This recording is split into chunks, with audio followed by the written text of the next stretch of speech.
How to Lose Friends and Annihilate People by Alex Wiley. Preface. Everything in this book is true and came from God. Defo. It also focuses primarily on pansexual African apes with various degrees of melanin and diverse metaphysical beliefs. Sorry about that. It also mainly focuses on those pansexual African apes with varying degrees of melanin and diverse metaphysical beliefs that reside on an island off the coast of Western Europe. Sorry about that too. It may help you to understand this story better if you imagine a bonobo with an iPod. Unless you already assumed this because you are yourself a bonobo with an iPod, in which case well done. Prologue. In the beginning, a thing happened. Can't we at least agree on that? Something most likely happened that then caused other things to happen, and then this became something of a trend.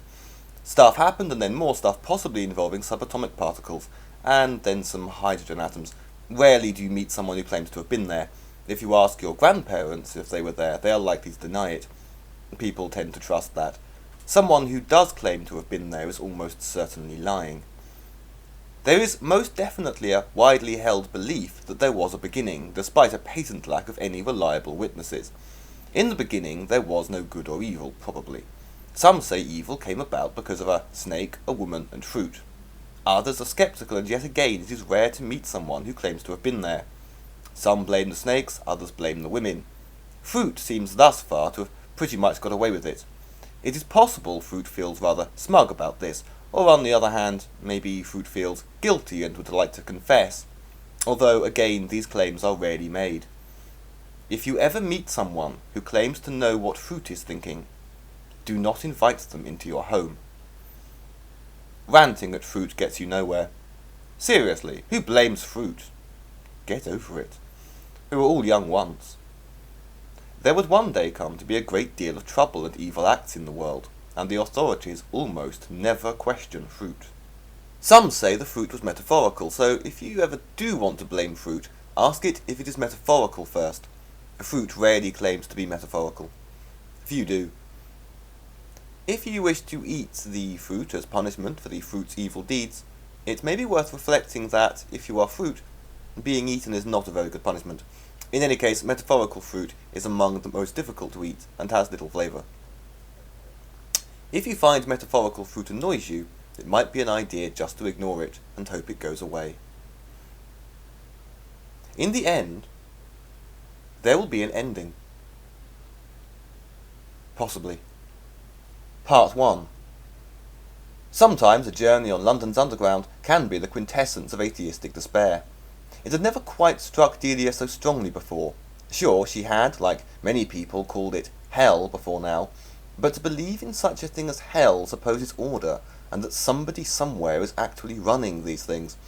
She had also theorized that most mental breakdowns from stress did not actually occur at the workplace, but rather the journeys to and from, supposing one ever gets to or from anywhere. Often people take their own lives on the London Underground, but did they come down here to achieve this, or were they just typical commuters or tourists who had simply reached the conclusion that suicide was the quickest end to their journey?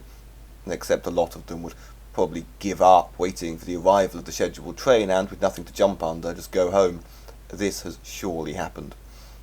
And were all suicide bombers really fundamentalist terrorists, or did some of them simply decide to release their locomotive frustrations in an excessive manner, although she mused the last scenario would require people to carry bombs on the off chance one would be useful, and frustration to the point of madness can't really be planned in advance. It would be like always carrying an umbrella, which of course only ever means it never rains until the one day you forget it. But it was far worse than all that. People like to live their lives content in the knowledge that the underground has managers, that somebody actually runs the Hammersmith and City line. People always like to imagine things are really run by minds with plans and systems. It is surely our biggest reason for needing religion, but we need signs, miracles even, like a train moving, and these are few and far between. Atheism is the icy cold realization that no one runs the Hammersmith and City line, and successes and failures in your journey are not governed, they just happen. To suppose the underground has managers is like supposing that fire alarms actually detect smoke, rather than that the activation of a fire alarm's random screeching had once coincided with a fire, creating a widely believed urban myth, similar to the fate required to hear a car alarm and sincerely believe that the car in question is in danger of being stolen.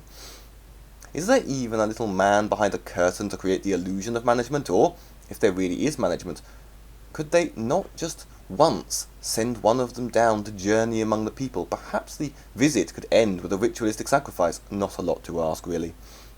There are probably London Underground deists who simply believe that there had indeed once been a creator to set things in motion, but that such a being would have to have such an alien mentality no one could ever interpret its will or communicate with such an entity. Supposing it had ever existed, where was the evidence it even cared? Delia shook herself free from these thoughts, but immediately regretted not writing them down. You cannot settle your mind on the first day at uni. It's just one of those times in your life when nothing feels real. Even the very carriages and stations were somehow, although familiar, still unfamiliar at the same time, like watching a modern remake of your favourite childhood film where the gist of it is there, but you know they've gone and got it wrong. She looked up at Ebby, who was quietly reading a book, not even a textbook, thought Delia, and just one of those trashy novelty likes, the kind that think themselves more highbrow than they really are. Why didn't he seem nervous? He was always very sensitive, had confided in her that he had trouble with his nerves, but boys hid their feelings better, she surmised, and he always read on trains. It was the only time they hardly spoke to one another. Delia knew Ebby better than anyone, but what even she did not know was that the reason he always read books on the Underground was to do with the darkness behind the carriage windows when the train moved through the tunnels.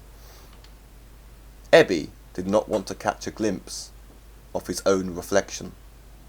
When the two emerged from Aldgate East Station, among many a recent apostate, Delia assumed, a clear half-hour late, it was drizzly and the sky was no longer the pleasant blue it had been when they had set off, but now a light grey with a wispy hint of cloud.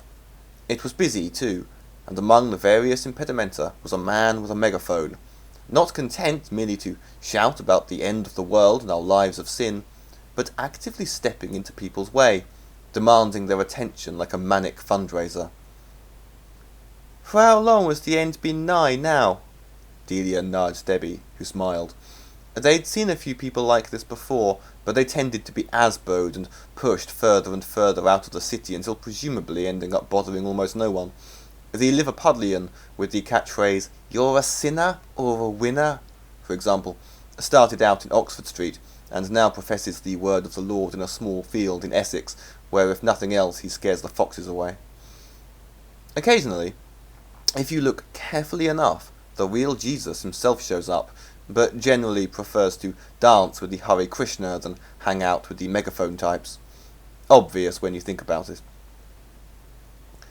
The preacher, a somewhat dishevelled and seeming about 40 with a 60-year-old face, seemed to realise he was being mocked, though this couldn't be that rare an occurrence, surely.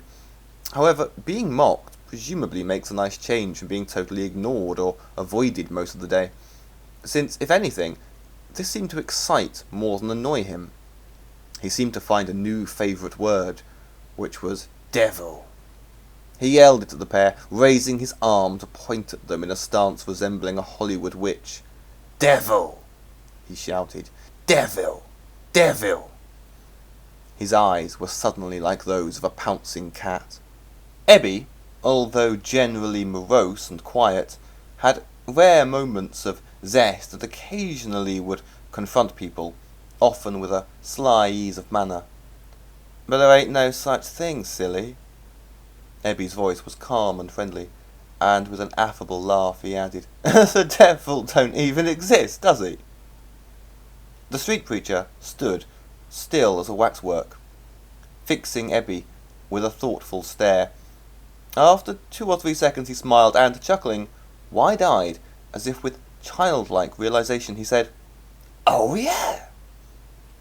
It was as though he had hitherto merely forgotten there was no devil, and was now conceding his silliness. It reminded Delia of her nan just after putting the sugar in the fridge or trying to use her door key in a ticket gate. "Da!" exclaimed the man, hand to head, and with that, the strange preacher turned and walked happily away with the attitude and demeanour of a whole new man. He even threw his little homemade sign in a skip he passed. Already, he was contemplating turning his life around, retraining as a teacher, reuniting with his family, and maybe finding the right girl, or possibly guy, with which to spend the rest of his life.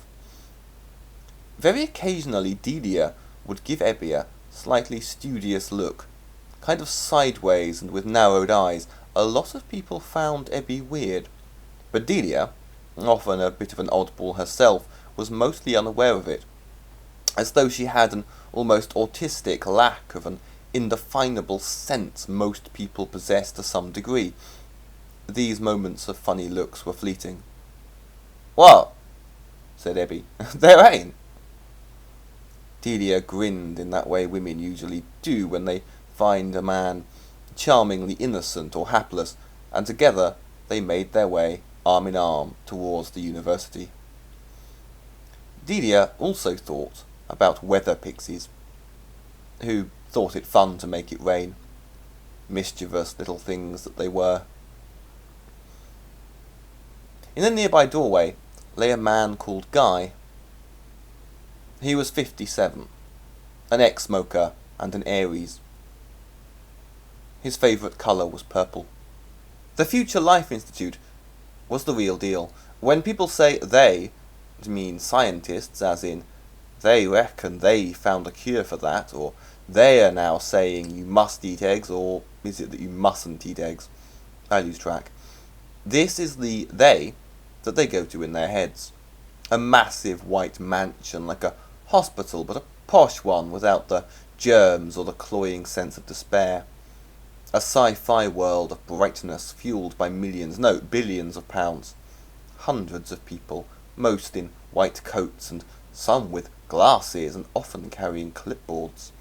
And they probably had Bunsen burners in every lab, boards with squiggles on so only about 4 people in the world probably understand, and test tubes containing oddly coloured liquids that smoke and bubble ominously, and would spend months and months testing things before testing them yet again and chatting with other similar places across the globe.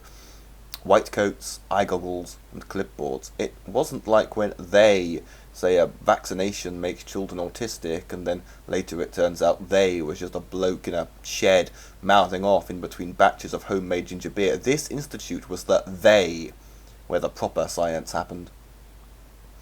Kurt Vermont knew this, and that was what scared him more than anything else on Earth or beyond. His Audi 80 crept up to the gigantic gates of the institute. As he drove, like a child toddles to the office where they know trouble awaits. Odd, really, as what he really felt was that those within were the ones guilty of crimes. He just wasn't sure if he had the strength to say so, or sufficiently collected thoughts to confront those with such opulence and power. That, and he could see heavily armed guards, which he had neither expected nor encountered before. Was that even legal in the UK? He was even shaking a little, but at least he'd got to drive a little bit outside London, and London was all he'd ever seen of Britain so far. Even on a not especially nice day, the English countryside reminded him a little bit of Ohio.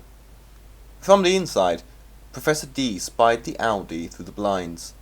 He found it tiresome to talk to journalists, especially if it also meant answering a critic, but it was a tricky time to be in the playing God business. The guards with machine guns were also a concern, as although some friends at the Home Office had guaranteed a blind eye to be turned, it would be hard to explain to Mr. Vermont, and gagging orders were a pain. Plus, the point of the interview was to show transparency, as much of a joke as that really was.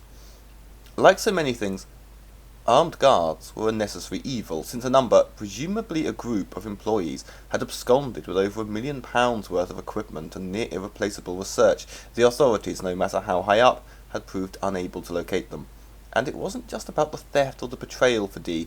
There was some other security concern, something that lurked at the back of his enormous, powerful mind, but on which he could not quite get a grip. The guards, and their guns, had to remain for the visit.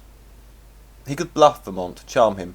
He would try to do that about a number of things, although he knew his natural frankness and offhand manner would make this hard. He also had a tendency to show off, even if it sabotaged him. He brushed some dandruff from his shoulder and thought carefully. The journo looked the smart kind, but by no means sophisticated.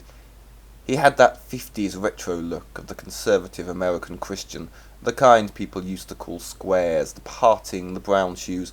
With it, there was something inept and weak about him.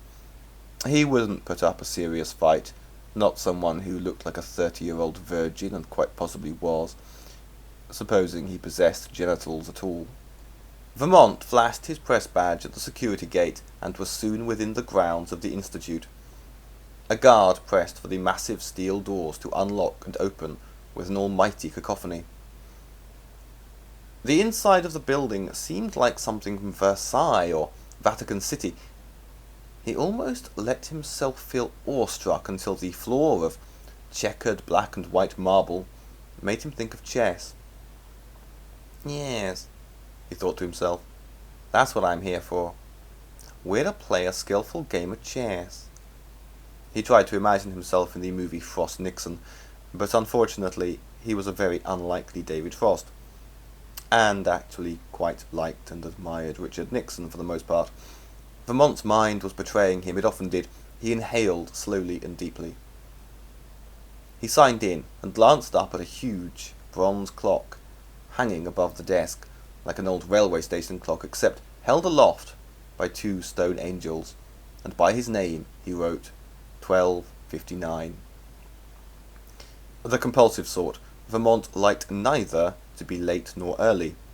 It was good manners to be as exactly punctual as possible.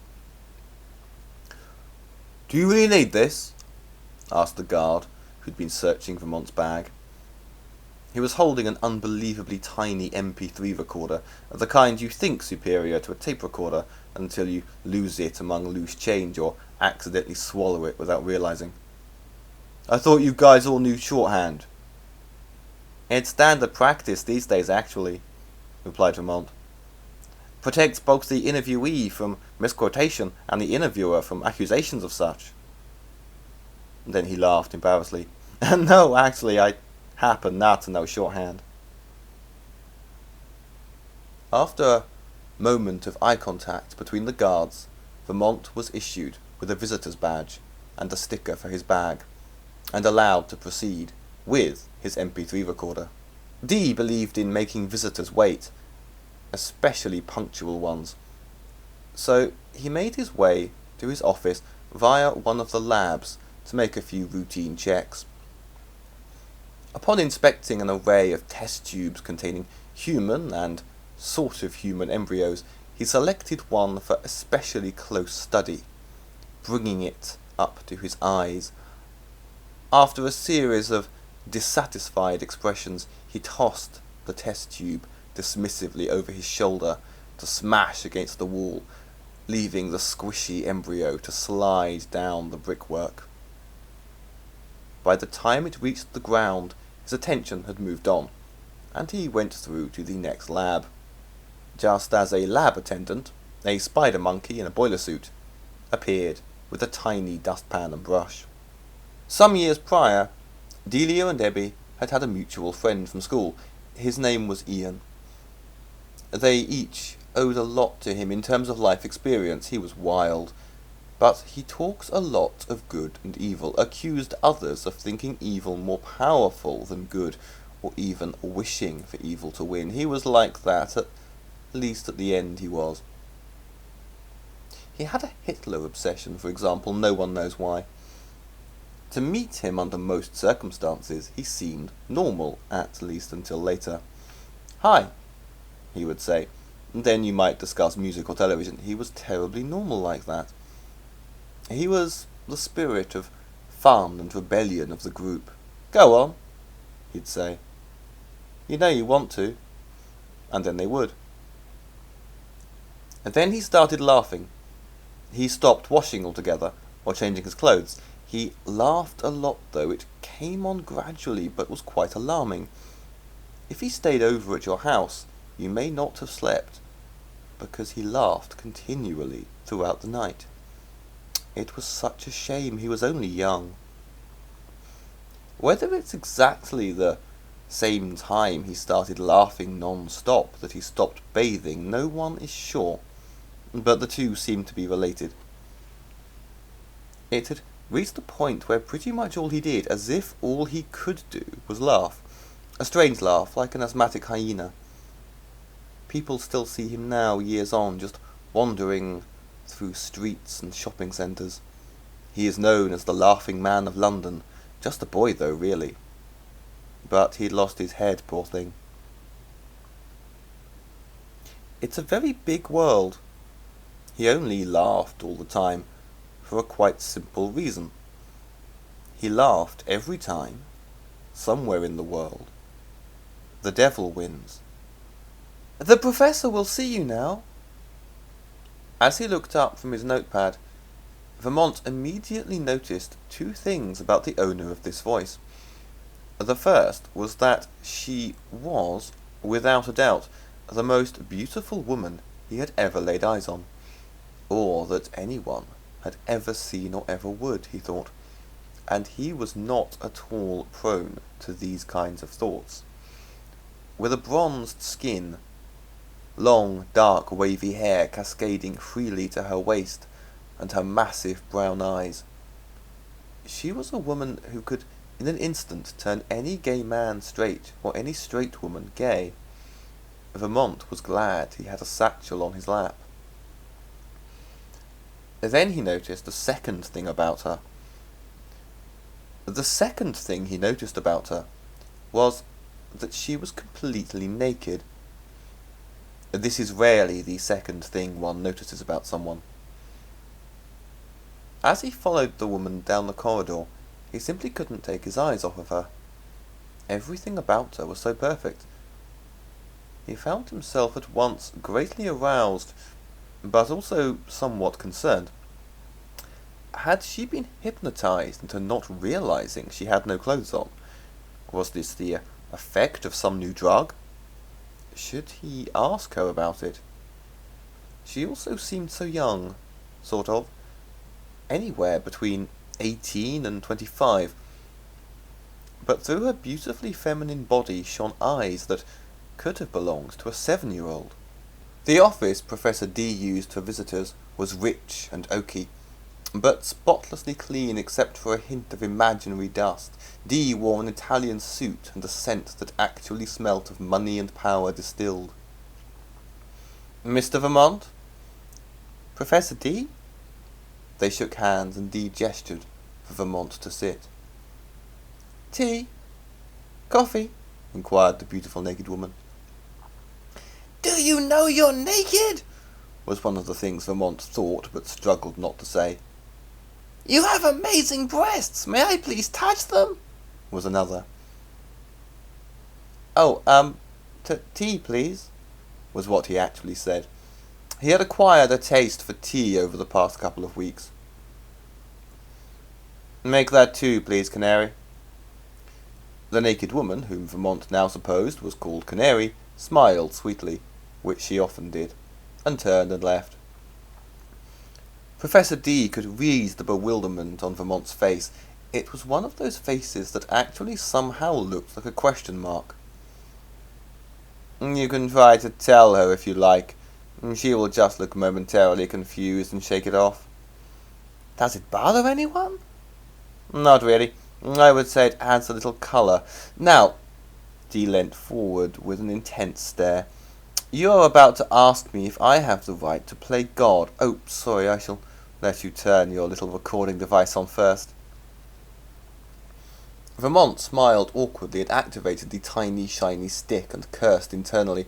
This was not a good start. If the naked woman business was a ploy meant to throw him, it had worked.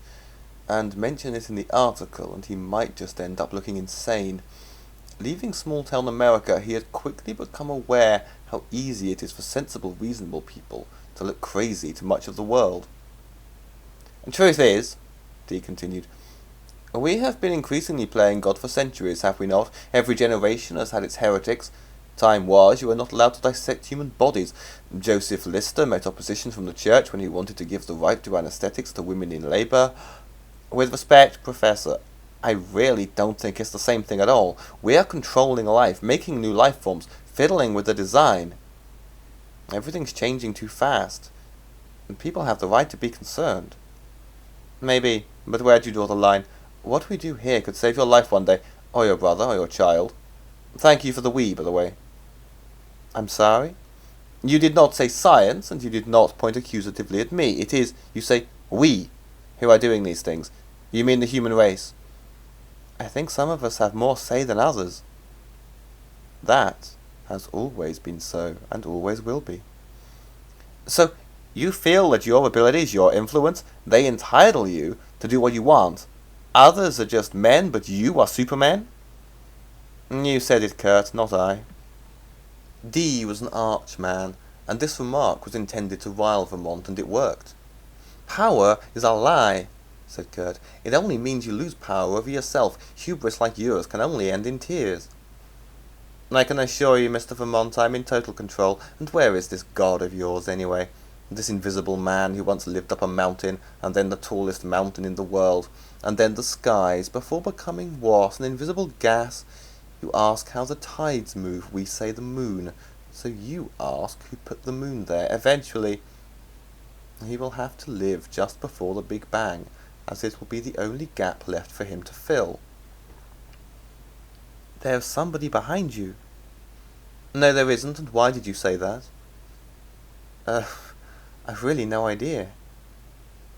There is no area of metaphysics, or, for that matter, philosophy, that has not been, or could not be, filled by a kind of science. Quantum physics, cosmology, and biology? How do we perceive the world? Our senses. Or extensions of them, a microscope, or stethoscope, for example. But an X-ray or sonogram are not extensions of our own senses, are they now? Any more than you can see heat without the aid of technology. Vermont just frowned and wanted Dee to continue. He did. But it's still limited. We are still trapped by our senses and even by language. When we can't know, we agree on what we perceive, but we activate dormant genes, those of what we have been or what we could have been. Imagine if you had sonar or heard colour as bats do, or had an eye for seeing magnetisms as pigeons possess, or could sense the location of the sun at any time like a bee, or types of intuition, even shared intuition. That we've either lost or that we never acquired. But further, much further. How do your pets predict bad weather? What are cats and dogs staring at when they stare at nothing? People do science a disservice when they say we are out to disprove metaphysical claims. It's just that they are now scientific questions. There could easily be a fairy or an alien in the room with us now. He waved his arm in the air beside him, as if feeling for some invisible entity. But we just can't perceive it yet. Dee ran his fingers through his beard. Some dandruff fell to his lap. After the interview, Vermont was given a brief tour. Vermont's knowledge of science didn't go any further than high school, and that had been a decade ago, so much of what he saw meant little to him. He was surprised to see live animals in cages, and approached them. Clearly they were primates, but he could not be quite sure what kind. Are these chimps? Oh my! He had noticed the animals gesticulating at each other in a deliberate manner, and it was clearly speech. It were as though they conversed about the two men, and their conversation mirrored that Vermont and Dee were having. Left conspicuously by the side of the cages were bowls of colourful fruit. Fruit from fine art, somehow better than any other. Such blue blueberries, such orange oranges, the bananas so huge and phallic. Vermont would have salivated had it not been for his encounter with Canary, to which nothing could compare, and had left him dry. I believe they are what we evolved from. So they are chimps. Dee sighed. All these people had to do was spend 10 minutes on Google. Man is simply the most successful African ape. We and our close cousins, chimps, evolved from one common ancestor, an extinct primate. Chatting before you now. After a stunned moment of silence, Vermont took the chance to study the creatures closely. Granted, they looked like no ape or monkey he had ever seen before. Were they the first step on that ascent of man picture you see on t-shirts? Kurt had always imagined the missing link, if such a thing existed, would be somehow sinister, with a dangerous spark of knowledge emanating from a simian body, or that an ape-man would be some grotesque travesty, but no, it was just a type of monkey he had not seen before, and most people in a zoo would give the sight of it little thought amid their fellows, and it did not seem disconcertingly human. So did this prove evolution? And what did the creature have to say? One of them made a move for the wonderful fruit bowl, barely in reach by the bars. "Leave that alone!" With this, Professor D removed one of his shoes and smacked the animal's paw. "Wait, I know a little sign language. My sister's deaf." Vermont said after a time, "This one says, I don't want to be in a cage." Vermont looked at Dee with some concern and not a little horror. "Ape sign language is different," came the defense. "He just thinks your hair looks nice." "Are you quite sure?" "Positive, Mr. Vermont. Absolutely positive." Dee brushed some dandruff from his sleeve. "What is truth?"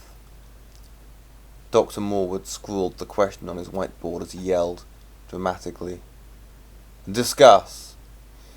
The class looked awkwardly but subtly around each other, wondering who would speak first. There's nothing like a morning tutorial, especially on day one. The bleary eyes, the taste of toothpaste, the song on the clock radio that won't let you be, and the knot of stress buried deep in your gut. All the characters not yet understood, all the relationship dynamics not yet established. The tension was increased by Morwood's lateness, and he had not even introduced himself as teachers usually do. Also, in its suddenness, it seemed like a strange question. "A nicer word for lies," said Nina, a rather punkish girl with spiky red hair, who everyone had already decided was a lesbian. "Not bad. Anyone else?" "Robert Louis Stevenson said, 'The truth is but a tale told often enough,'" said Karen, a rather shyer, more bookish girl from the other side of the theatre, whose early input seemed surprising, which somehow broke the ice. "Good, but what do you think?" Karen shrugged. "I agree with Stevenson." "I know this," said Gavin, something of a lad who leant back on his chair as he spoke. "Is this like one of them things like, is a zebra white with black stripes or black with white stripes?" "The Bible is truth," said a stern girl called Anna, prompting discreetly ominous looks from much of the class. "All truth? In one book?" Morwood seemed intrigued, but at the same time condescending. "That would make it infinitely long," said Debbie. "Did you know zebras can run so fast they look grey?" Gavin continued, as if trying to strike up his own conversation. Anna seemed not to like Debbie. "It says God's infallible, and it says he wrote it. Why would God lie in his own book? Therefore, it all must be true, and what isn't in it isn't worth knowing." Before anyone replied, a new thought occurred to her. "And anyway, the word gospel means truth." With this, she leant back with a sense of triumph. That was so gay I think I felt it bum me. Everyone laughed but Anna.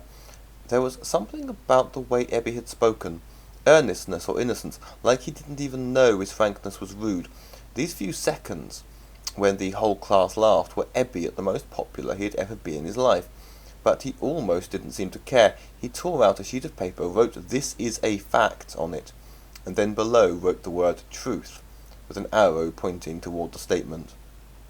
"And the Holy Spirit guides you.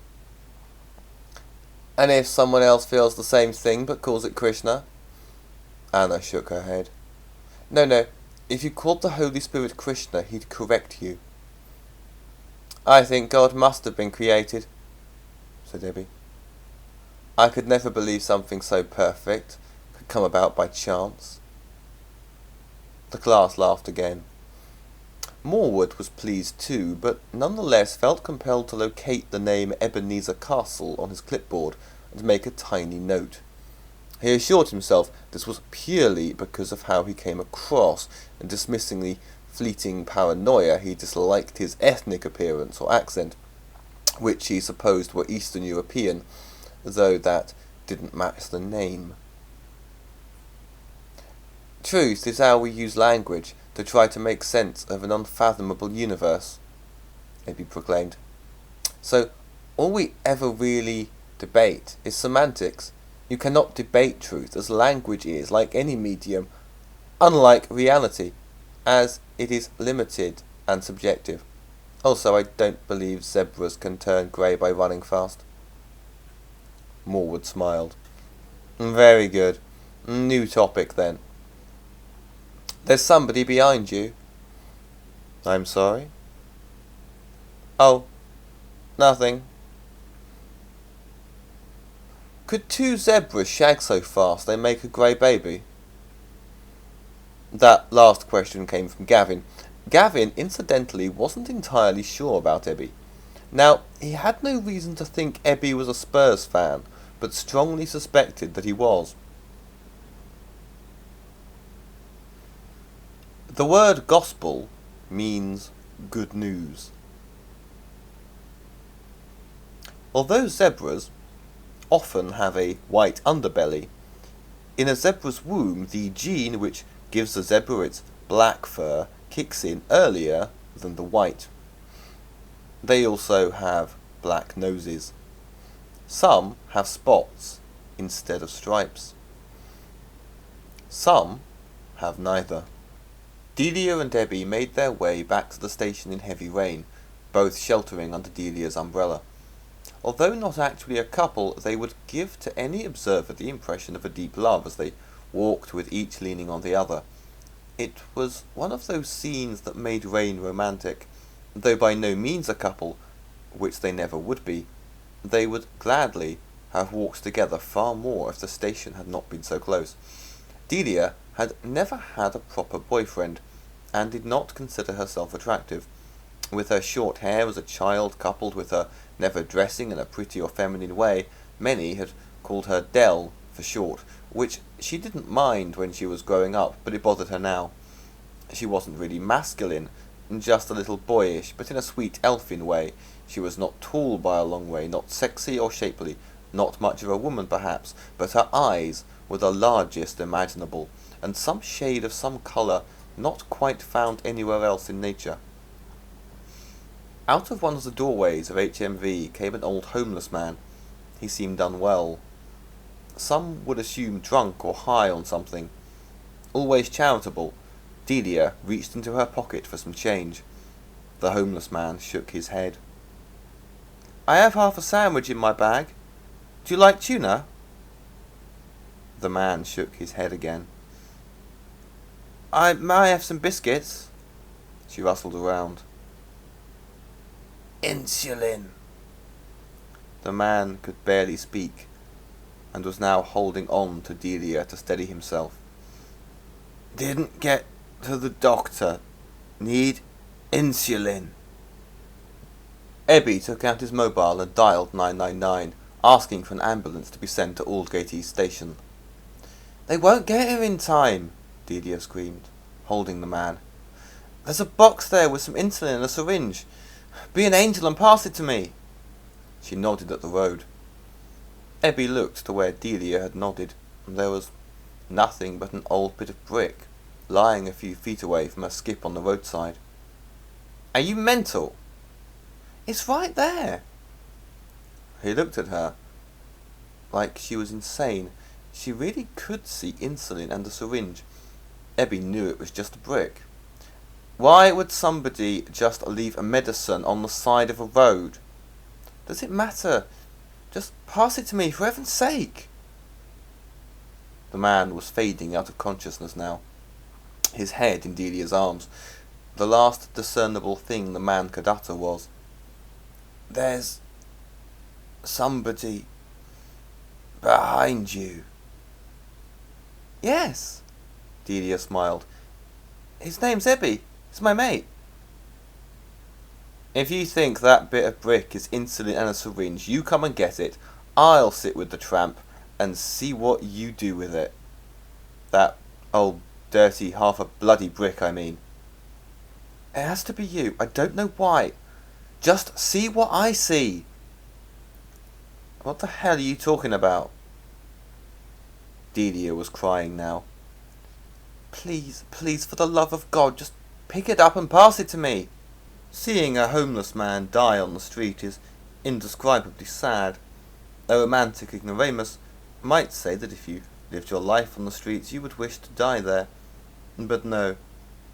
Human beings do not like to die dirty and stinking on a pavement.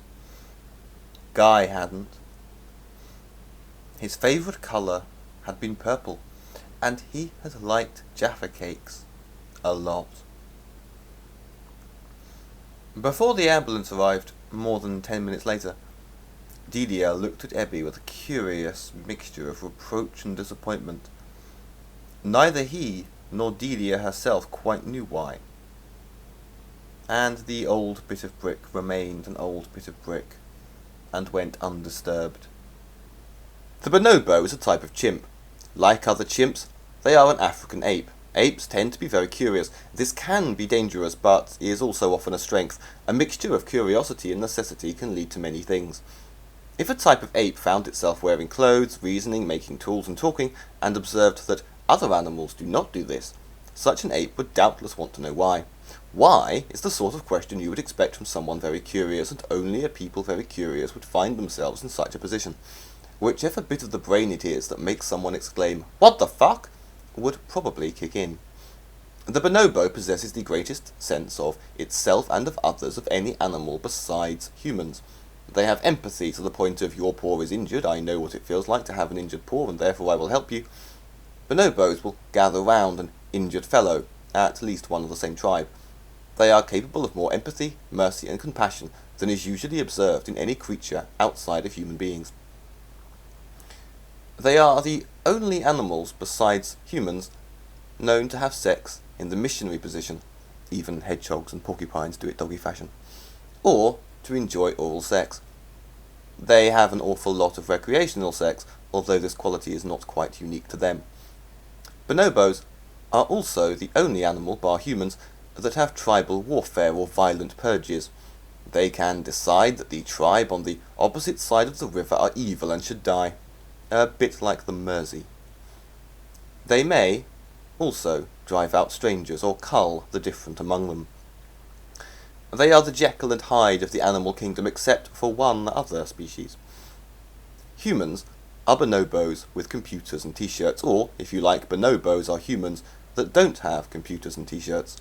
This is essentially an empirical fact. The first one might have been named Adam, but he could equally have been called Toby, or Philip, or Judy, or Ugbug. Babies talk bonobo, and are atheists.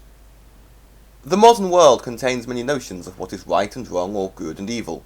What we in the West are encouraged to value most is democracy, along with freedom of speech. And this raises controversies, such as deeming the extreme religious voice as valuable as any other, or allowing freedom of speech to fascist groups whom would deny it to others if they had the chance. You can even be a Satan worshipper, and your faith is protected as a human right.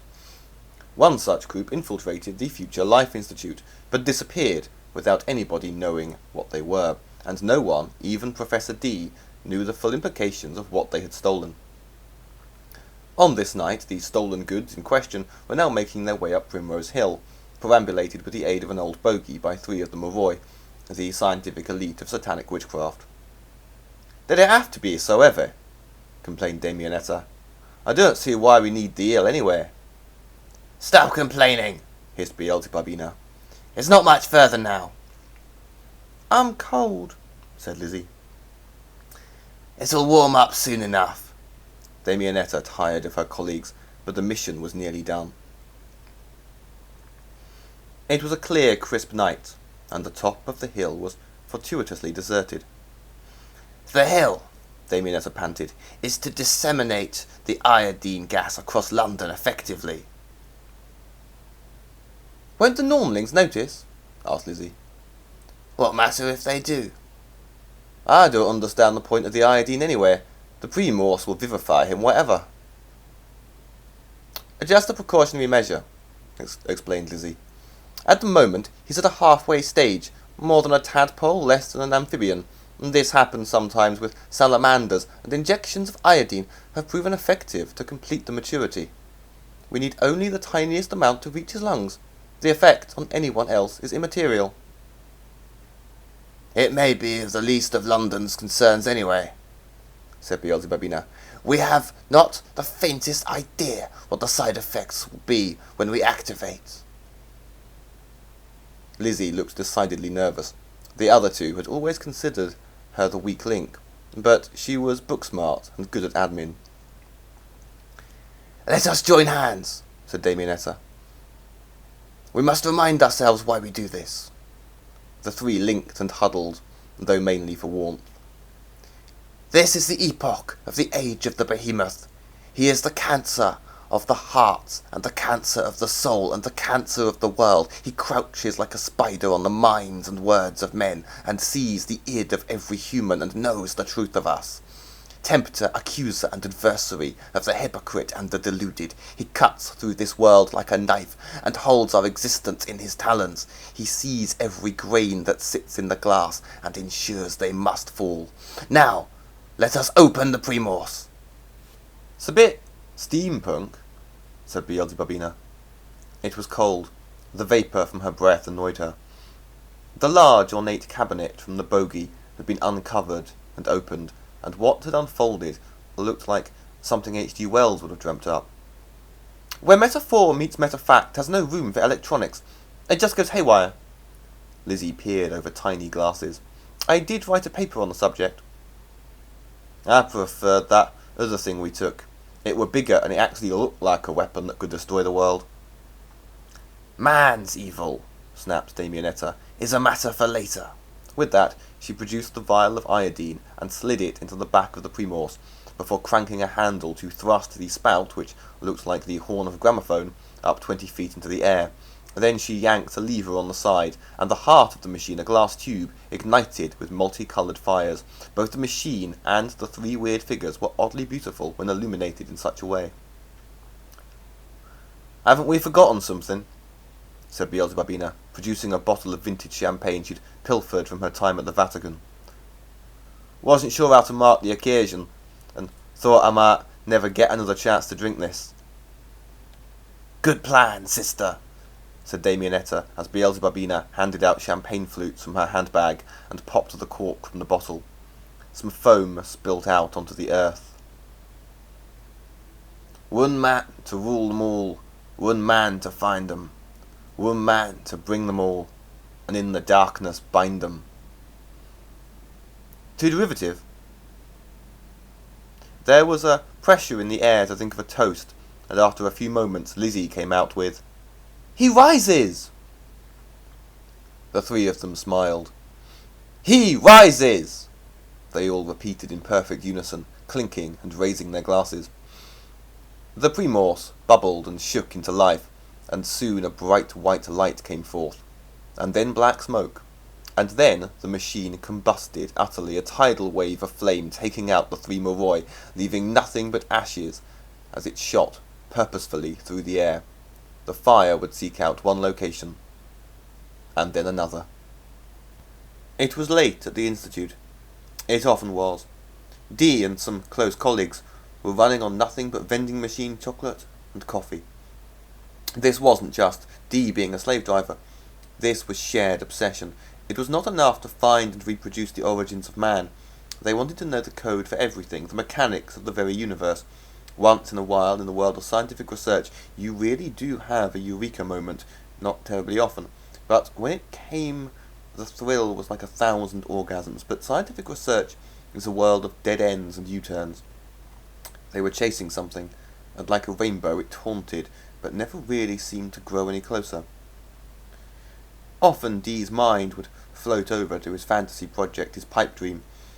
As it was now possible to create a life from scratch, not a clone, nor at all related to any naturally occurring creature, it could be possible to begin sentience from scratch. That is to say, if one could then advance evolution somehow and create intelligent life in some kind of biosphere, which, to them, would be the universe, that is to say, all reality, he would set a test for them, a trick, and when they surely failed, he would exile them from the nice part of the biosphere. He would then most likely kill some of them to see how they react, maybe get them to face murdering each other, play mind games, set rules and change them, give hope, then remove it, maybe watch them have a few wars, instill some prejudice, even, and corrupt their morals, and, since they'd be a whole new life form he had created, they would belong to him, and no law of the land could stop him. This was how he intended to spend his retirement. So obsessed were the team on this night that they did not notice Canary enter the room with a fresh pot of coffee. Canary not being noticed had understandably never happened before, and on this particular occasion she really should have attracted her colleagues' attention, owing to a trip to the stationery cupboard, where she had made herself an apron from envelopes, masking tape and bubble wrap, her beautiful hair now clasped in a bulldog clip and covered in post-it notes. Actually, even this was less attention-grabbing than her perfect body, but the fact of her self-made attire was still not being given its due attention. She poured out the coffees, and left one on each of the desks, before sitting down by a window to giggle to herself. Dee rubbed at his eyes and beard and stared at the mess of equations that had made so much sense a few minutes before, but now danced like a troop of demented sprites. He looked down at his sleeve and brushed away the dandruff. All the things they could do, he thought, but no cure for his dandruff. He realized his mind was wandering again. He looked at the coffee and realized Canary had come in. As he took a sip, his eyes flickered up to her reflection in the window by his desk, and then back to his work. After a second or two, his brilliant mind was slowed by tiredness. He looked sharply back up to study her. What was so different? What was wrong? He marched over to her and shouted, "What are you wearing? Why did you do that?" Still giggling like a child, he looked up. "Well, I was naked, for heaven's sake." She could barely speak. She found this fact, and these very words, so funny. Dee knelt down beside her. "Who?" It was hard for him to speak also, but in his case because he trembled so. "Who told you you were naked?" Canary looked up at Dee. She was giggling so hard, tears were streaming from her eyes and down her cheeks. "There's somebody behind you." Less than a minute later, lights started flashing in the Institute Security Center, and an ear-breaking siren bleated like a persistently unhappy child. What had been night watch duty with guns was now an action movie, and the security officers were suddenly soldiers. Of the hundreds of operatives, some flew from their chairs, others awoke and leapt from their hammocks, fully dressed. All ran down corridors, spurred on by the security head's cries of "Go, go, go, go, go!" So that soon the grounds of the Institute were a mess of searchlights which roved insanely about the perimeter, the sense of bedlam aided by the presence of helicopters. But all the evidence of an intruder anyone could find was a massive pile of ape bones and the smashed remains of some test tubes. That, and written across the floor by one of the fire exits, lay a message made out of entrails and embryonic fluid. It said simply, "D-fucking-licious." Had any of these people lived to tell the tale, they would have talked of seeing flickers and shadows which they would swear was the tail end of Lucifer escaping, but within seconds of the discovery of the message a great fire came, and instantly the Institute was nothing but dust and cinders. The fire then headed to East London, where, for some reason, it destroyed an entire tower block. There would be just one survivor. He would be utterly unharmed.